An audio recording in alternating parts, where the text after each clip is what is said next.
Learn about the strides female entrepreneurs of color are making. Be inspired by their story and enlightened by their leadership, insight, and advice. Welcome to She Leads Podcast, Leadership Empowerment for Women of Color. I'm your host, Nicole Walker, and this is Season 6, Episode 11, entitled Mindset is Everything with NIKKI KLUGH. Go to NicoleWalker.net/blog to read Nikki's bio and learn more about her and her business. All right, so Nikki, welcome to She Leads Podcast, Leadership Empowerment for Women of Color. We appreciate you joining us today, and we're excited to learn more about you and your journey. It's so good to be here. Thank you, Nicole, for having me, and thank you for creating this platform so that we can communicate and talk about these issues that are important to us. Yes, you're welcome. All right, so let's get started by you telling us about your background and what you currently do professionally. Okay, so I am so many things: a wife, a mother. My husband's in the military. We have 4 sons, and we have lived literally from coast to coast. I am an interior designer by profession. I went back to school when my youngest son was born and have just loved doing it my whole life. So interior designer, but I wear many, many hats. Okay, awesome. So tell us how you ended up in your current profession. Mhm. So that's a great question because I feel like I've always done interior design my whole life. My mom and I were weekend warriors before that was even a word. We would redo our home, paint, put up crown molding, draperies, change out light fixtures. We would just renovate and decorate our homes since I was a little girl. And so that's like my, fond memories of growing up. And I say my mom is my muse. But I actually went back to school for an official degree when my youngest son was born. Before that, I had been decorating for myself and for friends and family, but it became official nearly 20 years ago. Okay, wow. So there's a degree for interior design? There is. And that is great that you asked that question because not everyone knows that. And certainly there wasn't one when I was growing up. I didn't know you could actually do this for a living. So in high school and college, I was always pushed towards math and science because I was just naturally good at it. And so chemical engineering was my major initially. But I've always loved interior design. And yes, you can now get a degree in interior design and it is a bona fide, solid profession. And regarded now, whereas before maybe it wasn't. It was just decorating, but I think we even now know that decorating is still important. Very. But interior designers, we touch everything that you see in a public space. An interior designer has been involved in that because we consider the safety of people in public spaces, as well as transitions, and not just about the way things look, but the way we interact with our space as well. And so public safety is definitely something that interior designers are involved with. Wow, that's interesting. Yeah, news to me, right? Learned that today. Okay, so you talked about how you loved decorating as a child, but went into something different when you were in Mhm. college, right? Initially. College and high school, right, Okay. right. Went to engineering high school. Yeah, what did you want to be when you grew up, though? So again, I always loved design and wanted to be a designer, or decorator at the time. I didn't know that you could actually do that as a profession. So then I was like, okay, well, what about being a math teacher? Or what about being an engineer? So I was just kind of pushed towards things that I was naturally good at, but nothing that was passionate for me to do on my own. So also thought about architecture. And then I looked at the program. It's like 5 years stuck in a lab. They just did not make that sound fun. But I get to work with architects all the time now. So it's kind of a fulfillment on some degrees. That's awesome. And I love that because to me, I don't know, I see like aspects of math in Mm, interior design as well as architecture and engineering, right? So I see it all coming absolutely. together. Yeah. Absolutely. I have a left brain, right brain. So it's like perfect for me because absolutely numbers are important. Early in my career, I inversed a couple numbers and I was like, ouch, that was an expensive mistake. And even chemistry. I mean, we think about Mm. the chemicals that go into fabric and low VOC. We think about all these things that absolutely relate to math and science all day. Some of it comes naturally so far as style, it's not necessarily can learn style, but you do need to learn and be able to apply the math and science behind sun. I love that. I love how everything comes together, whether Yeah, we realize it or not. It's all working in the background. And it's all working for our good and for the bigger picture. So that's amazing. exactly. Yes, yes. All right. So tell us more about your upbringing as a child. So I am the oldest of three siblings and have always been kind of the first grandchild in the sense of, the children that were close with my grandparents. And so my mom says that I could sell ice to an Eskimo. like, like I've always had this knack of getting my way.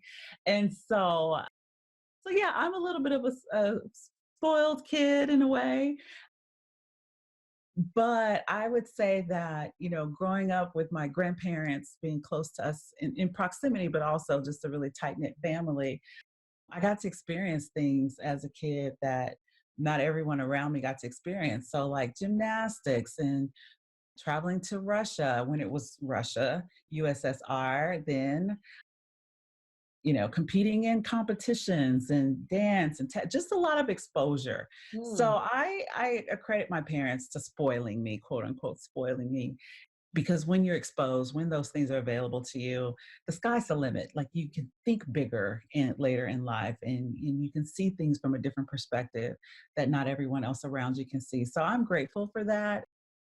I'm grateful for the path that was, opened up to me. And that I get to do something I love and make a living from it because otherwise I wouldn't have known it was possible. I love that. I love that. And it's definitely a blessing to have that great support system and people that are cheering you on. And like you said, exposing you to a lot of things. I think it helps to help you determine your path a lot faster than people that don't have that same support system and those cheerleaders. So awesome. Yeah. All right. So tell us about a pivotal point in your life and how it shaped who you are today. Right, right.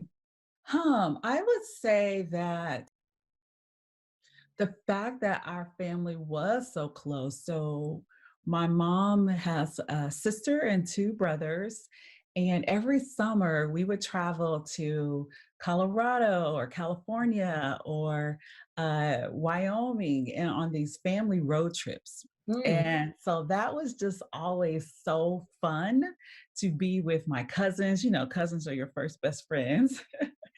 And to see the family dynamics of the older generations together and just navigating our path on this roadmap to wherever our destination was. I mean, I just remember us camping out by fireside and roasting marshmallows together and cleaning dishes in the creek and playing tricks on my aunt.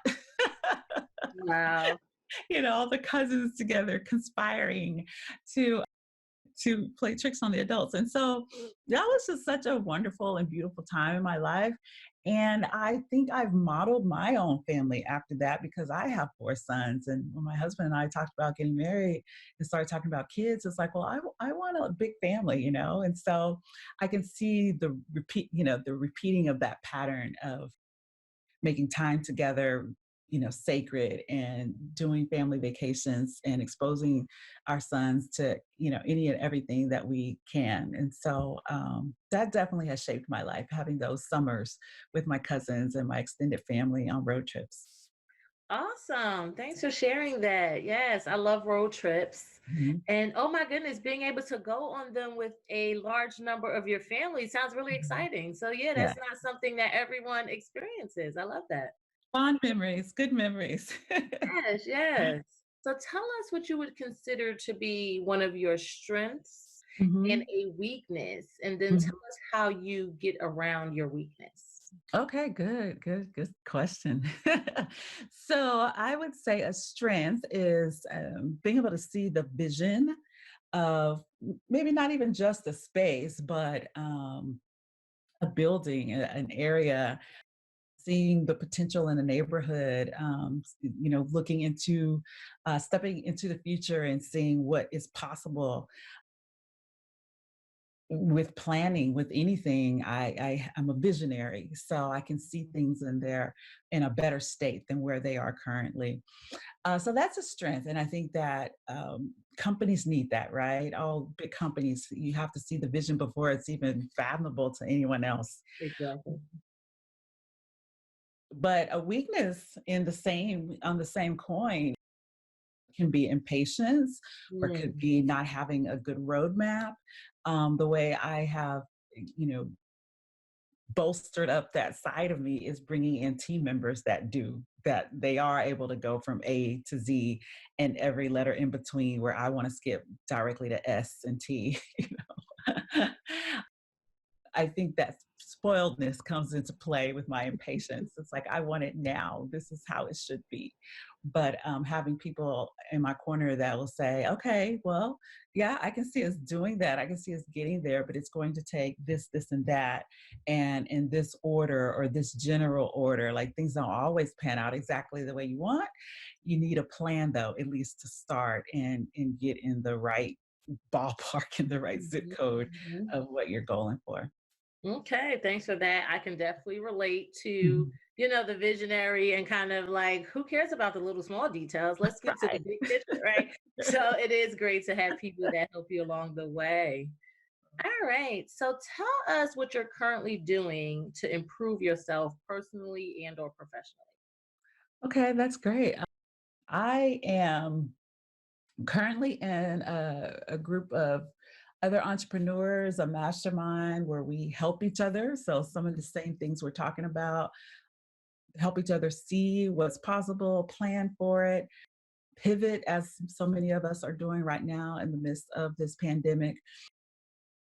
And one of my favorite hashtags, if you will, is iron sharpens iron. Like, it's not always pretty, it's not always fun, but when you put strong people together, we're going to be better as a result of it. So that's definitely something I will always do, is surround myself with great people Mhm. and keep striving to learn and grow from each other and with each other.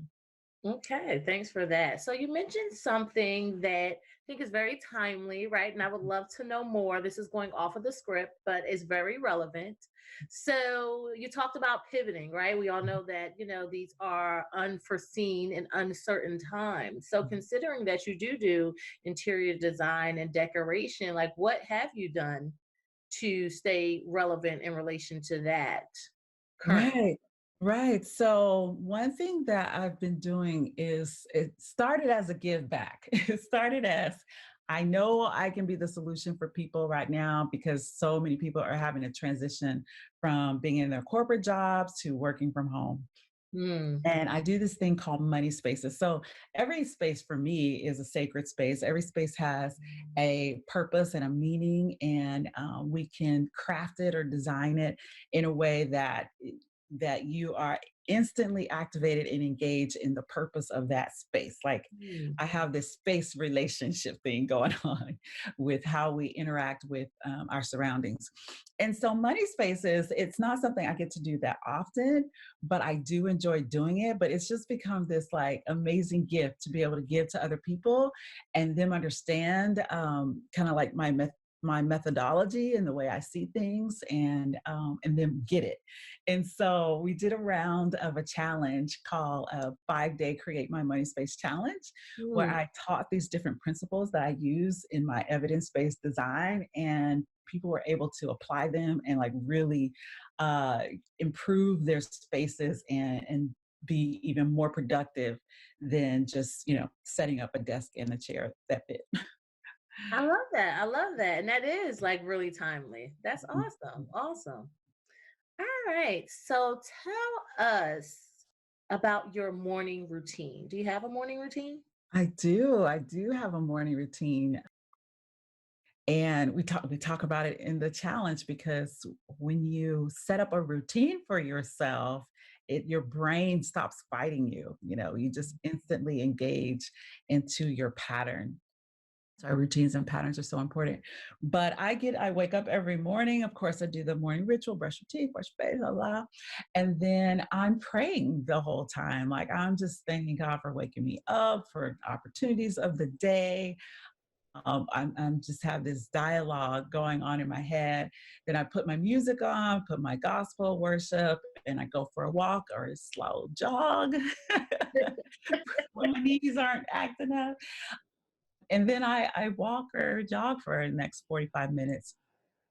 Shower, I switch over to some tunes that are depending on what I've got going on, either some French cafe music or some Zen or a little bit of rap and R&B. If I've got you've got to get the energy flowing for whatever I've got coming up in my day. So music is an important piece of my life and it's pretty much incorporated much of my day.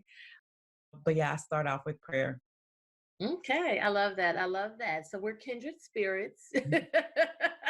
You just reminded me of it's so funny. We just passed the 100th episode of the podcast, and I was interviewed. So that was Awesome. part of my like, how do you stay balanced?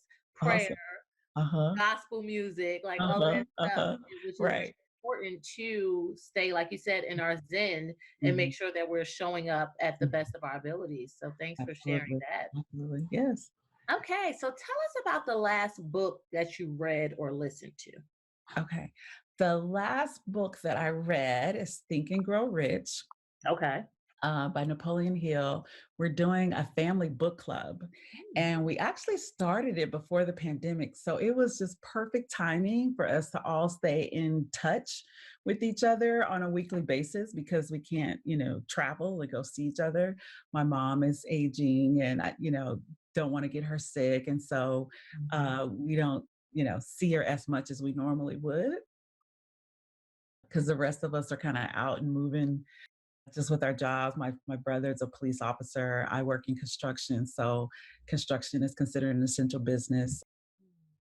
And so that the book club has kept us, seeing each other and talking real time, face to face, like you and I are, Nicole. And so that's been awesome to be able to have that in place as we all are sheltering in place. Yes, yes. But Think and Grow Rich, it really has been amazing to watch the young adults too, like my sons, and then my brother's children, to start to expand their thinking. And I'm like, why didn't we do this before now? But nevertheless, we're doing it now, and to see how their wheels are turning is really a joy of the unlimited possibilities that are available.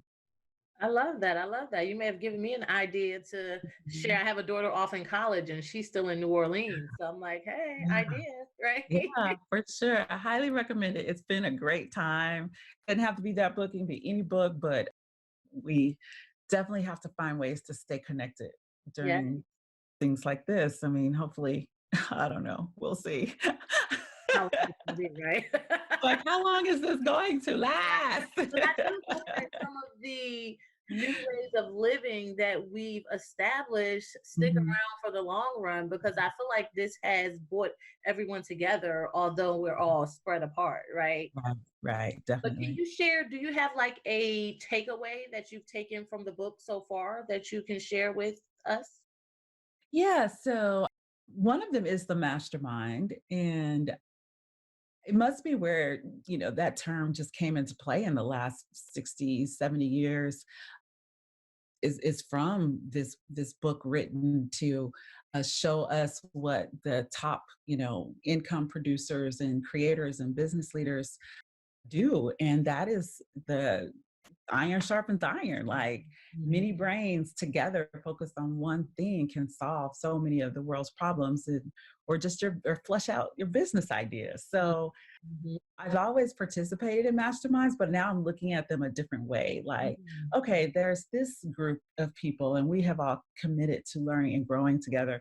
But what if it can be a group where it's like, ooh, like, like we're in this for real, like in the next, year, 2 years, these 5, 6 people are literally looking at each other's books, looking at each other's processes, diving in and really giving that focused, dedicated energy to improve. And so that doesn't always happen. You don't always find people that are willing to give of themselves in that way, because as business owners we're also busy.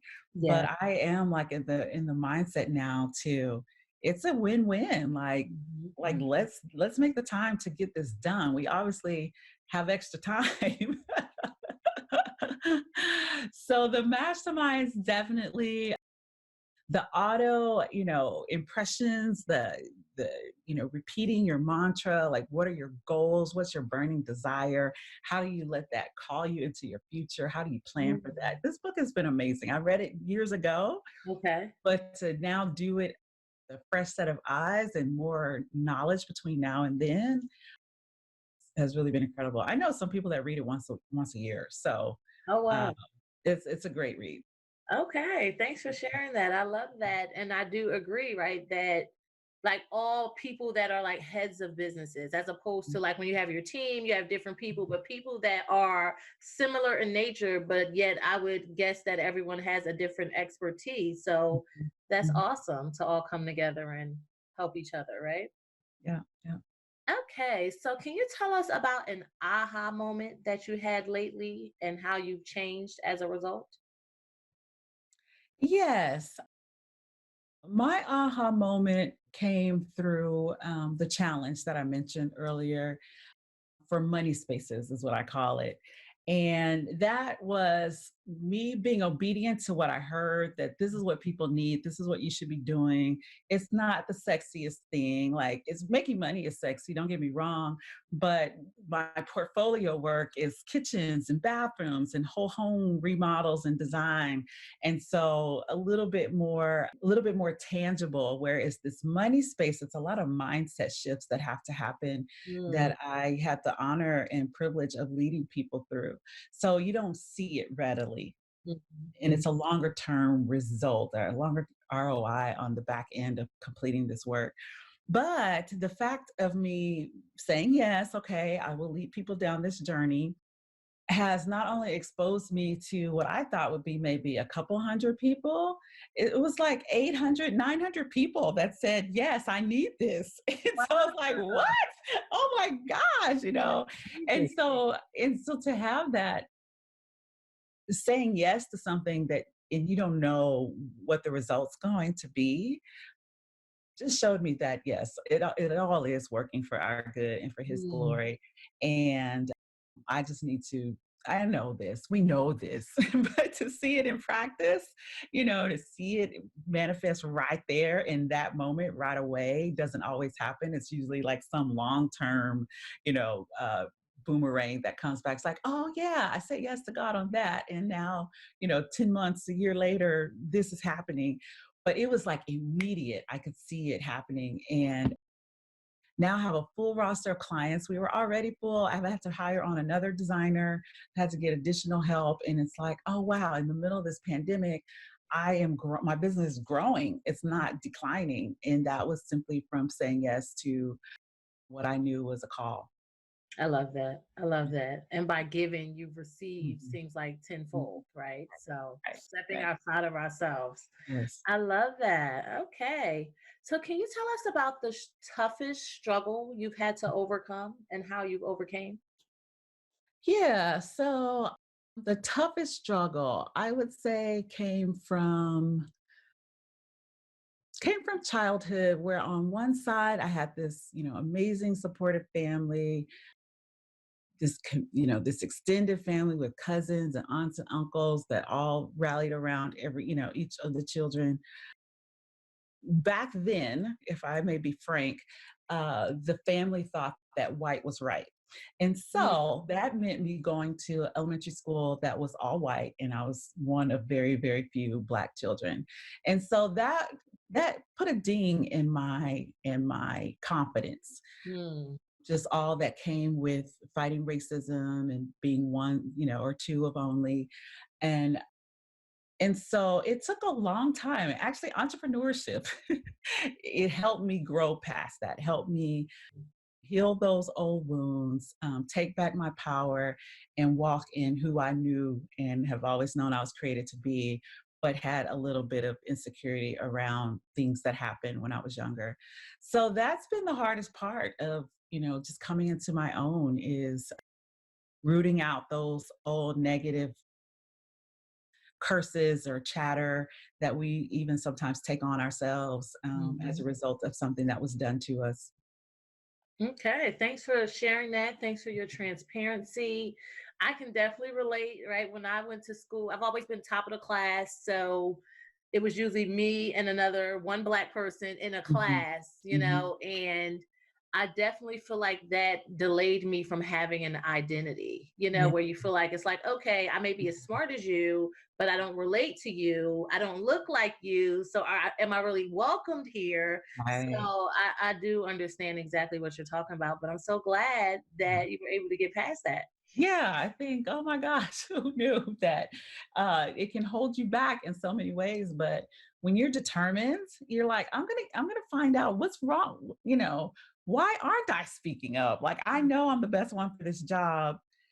Why haven't I put myself out there, in a way that I see my counterparts doing? So yeah, your mindset is everything, and there are different ways that we get to break free, and definitely entrepreneurship has been one of those ways for me. Awesome, awesome. All right. So tell us about a recommended resource that you have to offer to share and how you utilize it. A recommended resource. So we talked about a book, we talked about masterminds, talked about faith. I Those are I all don't know, I might be out. no worries, no worries. Uh, I think having that core group of friends, whether they're business friends or not. Mhm.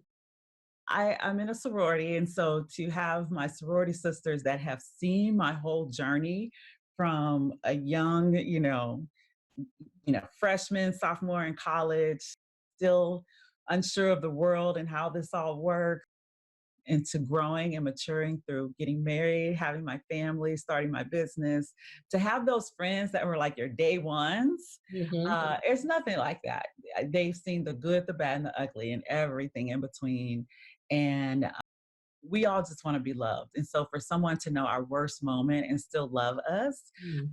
is invaluable. And so they definitely will always be a part of my life. And I'm so very grateful for them. No matter who comes and goes in and out of my life, they are still just rocks for me. Awesome, awesome. Yes, I do agree. Who you surround yourself with is super important and helps you to either sink or swim, Yep. Yep. to to dry those tears when they need to be dry, to cheer you on and what have you. So that's awesome. Yeah.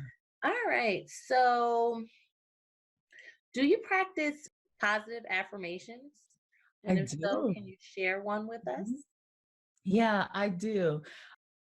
So I've learned that, again, I feel like I'm having a therapy session right now. But the negative chatter, one of the cliches that used to, kind of scare me is it's lonely at the top. Mm. Okay. I did this exercise in a training, and it's like turn that around. Like, okay, first find the root of that. Like, when did you start believing that? And how can you overcome that with the positive, like in reverse of that? And so now, instead of like at each new level of success, I don't let that, lonely at the top, stop me or shake me, prevent me from going to the next level. I say that those that love me will always be around and they'll always cheer Mm. for me. So, because community is so important for me, if you hadn't picked that up by now. So the thought that you get to this certain place and then you have no one to share it with, no one to be in community with, was petrifying for me. Mhm. So Mhm. to know that those that really love me, those that are meant for me to be in my life, they will still be there is definitely what I remind myself whenever that fear pops up. I love that. I love that. I love that you said you feel like you're in a therapy session. Look. No, right, because it's so funny. And I didn't intend this, but it kind of happened on its own where mindset was a tough struggle for me. Right. Mhm. And I feel like anyone that has reached some sort of acclaim, unless, I mean, I don't know, maybe some people didn't, but I know most people have had to train themselves Mhm. be the successes that they are, right? So the underlying thing is like, how do you pump yourself up? Like, how do you become the amazing person that Right. you are? Because out the womb, you may not be, right? Because of life, you may not be, but that doesn't mean that you can't get there. So how do we get there? So Absolutely. Absolutely. I agree. I agree. I mean, all of us have something, right? No one had a perfect life. We've all had to overcome something that was done to us or that we did to ourselves. Even it's like, yeah. like you said, how do you overcome that? And mindset really is everything. Yes, yes. Awesome. So we're coming up on the end, but before we Okay. do you have a favorite quote that you can share with Hmm. us? So my favorite quote goes back to interior design that first we design our spaces and then our spaces design us. Hmm. Yeah, the way your home, your office, your car, the way you surround yourself speaks volumes. Okay. What's going on inside of you, how you value yourself, how you value the things that you're in command of, that you have been given dominion over. And so, yeah, yeah. I And it's like by Winston Churchill. okay, okay. I like that. That's awesome. Look, mine's is colorful, right? And I'm a very colorful person. So I love it. I love it. awesome. All right. So these are my fun questions. Take some of the pressure off, make it Okay, okay. like therapy, right? But before we go, I like to ask about travel because I'm Mhm. a fanatic of travel. I believe Ooh. every person should travel, right? So I like to know what was your last vacation, what's your favorite vacation, and once we're allowed to travel again, where Yes. will you be going? Okay, that's awesome. Yes. Looking forward to that. Last travel to New Zealand. I did went to Australia first, spent a few days in Sydney, and then did a cruise to a few different major cities in New Zealand and ended up in Auckland. And so that was amazing. Nice. Loved it. Like we even want to eventually get a second home in New Zealand. It was that amazing. Yeah, it was really great. So that was last fall. My favorite vacation, my favorite trip or destination, it's hard to say. I love Paris. I absolutely love Paris. Loved New Zealand, would definitely go back there.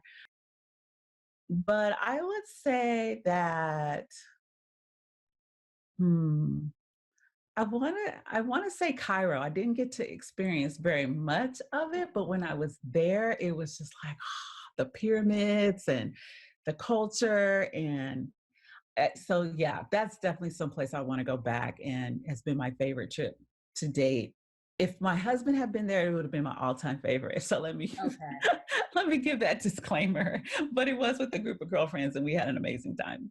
Okay. So next trip, I have it on my Y wall is what I call it, and it's to Nairobi. I definitely want to go to Africa. I want to start exploring our roots and hope to take the whole family the next time we're able to travel in 2021.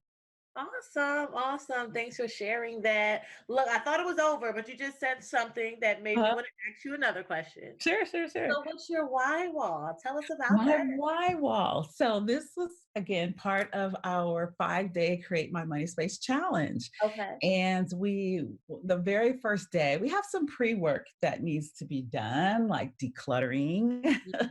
time management, the proper position and ergonomics around your chair and your desk. But then when we jump into the challenge, we talk about your big whys. Like, Mm, what are your burning desires and why do you want to do this?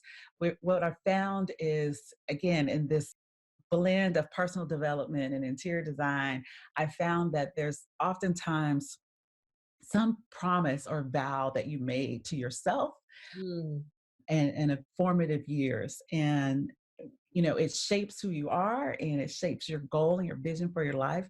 And so I want and help people identify what that is. okay. 3 to 5 big whys. Mm, And we find an image that like it instantly connects you to that why, something that's visceral and reminds you of why you wake up every day. Like, what were you created and crafted to be? And what is that vision for your life? And we put it on a wall that's directly in your line of sight. So my why wall, photos of my husband and I travel. It has a picture of me standing in my Superman pose, as well as being silly and goofy, all that I am. It has Nairobi, it has my girlfriend's trip, and it has a family vacation that we took to Paris. And then my one selfish reason, a beautiful home with a tennis court and a pool. I love that. So it reminds me of a vision board, but I Very like how similar. it just goes to me a Yeah. bit deeper and has all of that It in has a few there, more right? layers. Yeah. Yeah. Awesome. Thanks for sharing that with us. Okay, so before I let you go, Uh-huh. do you have any it bothers me to say this. Like, it bothers me that I can't say this, but I like to say any events, but I guess virtual events, right? Oh, Or right. tours or any programs to tell the listeners about and also where they can contact you or find out more about you. Sure. So the first challenge, the one I thought was going to be my only challenge, went so well and people had such great success. Like the testimonies were just like gave me chills. The things that people had to say was so awesome. It's like, okay, God, I knew I was supposed to do this. Thank you for showing me. And so we're going to do it again. We did it in April. We're going to start a new one June 1st. And the way you register is createmymoneyspace.com. And it is virtual, it's a challenge, it's 5 days, and people have ended the challenge and having completed their space in the middle of their space. But either way, just very engaged with how we can pull ourselves into our amazing future using the space around us. Thank you for sharing that. And is that your website as well where they can contact you? No, my website is Oh, NIKKIKLUGHDESIGN.com, and you can find me across social media by looking up Nikki Klugh, and that's spelled NIKKIKLUGH. all right. Well, thank you so much, Nikki, for Thank joining us you. today, for sharing with us, for being transparent with us, and for allowing us to feel like therapy. Thank you for my 45-minute session today, ma'am. Love it. I appreciate it. Thank you. Thank you. Thank you for tuning in to another episode of She Leads Podcast, Leadership Empowerment for Women of Color. Please be sure to go to our Facebook page at She Leads Podcast to like or follow us. Also, let us know if this episode inspired you by leaving a comment under the post for Season 6, Episode 11.